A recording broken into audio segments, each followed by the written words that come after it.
ഇന്ന് നമുക്ക് ചോറിൻ്റെ കൂടെ കഴിക്കാനായിട്ട് ഒരു മത്തങ്ങൽശ്ശേരി ഉണ്ടാക്കിയാലോ? അതിനായിട്ട് ഇതേ ഞാൻ കുറച്ച് പയർ വേവിച്ചെടുത്തിട്ടുണ്ട്.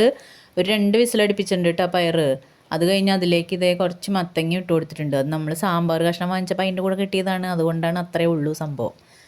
പിന്നെ ഞാനത് വേറൊരു പാത്രത്തിലേക്ക് മാറ്റി, കാരണം ചട്ടിയിലാണ് പെട്ടെന്ന് വെള്ളം വറ്റി കിട്ടുക. വെള്ളം നല്ല ഡ്രൈ ആയി കിട്ടിയാലാണ് നമ്മുടെ എലിശ്ശേരിക്ക് ടേസ്റ്റ് ഉണ്ടാവുള്ളൂ.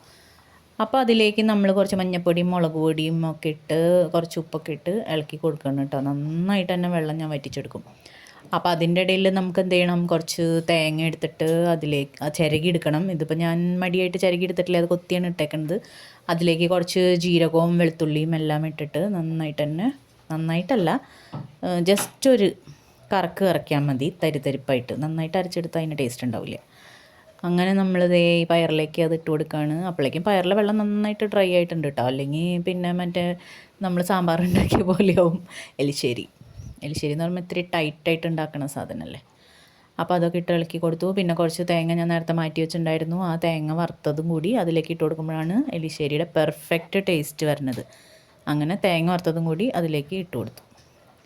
പിന്നെ അവസാനമായിട്ട് നമുക്ക് എന്ത് ചെയ്യണം, താളിച്ച് കൊടുക്കണം. അത് കടുക്, വേപ്പില, വറ്റൽമുളക്, ഈ 3 സാധനം കൂടി കുറച്ച് വെളിച്ചെണ്ണയിൽ നന്നായിട്ട് താളിച്ച് അതിലേക്ക് ഒഴിച്ച് കൊടുത്ത് കഴിഞ്ഞ് കഴിഞ്ഞാൽ നമ്മുടെ അടിപൊളി മത്തങ്ങ എലിശ്ശേരി റെഡി ആയിട്ടോ.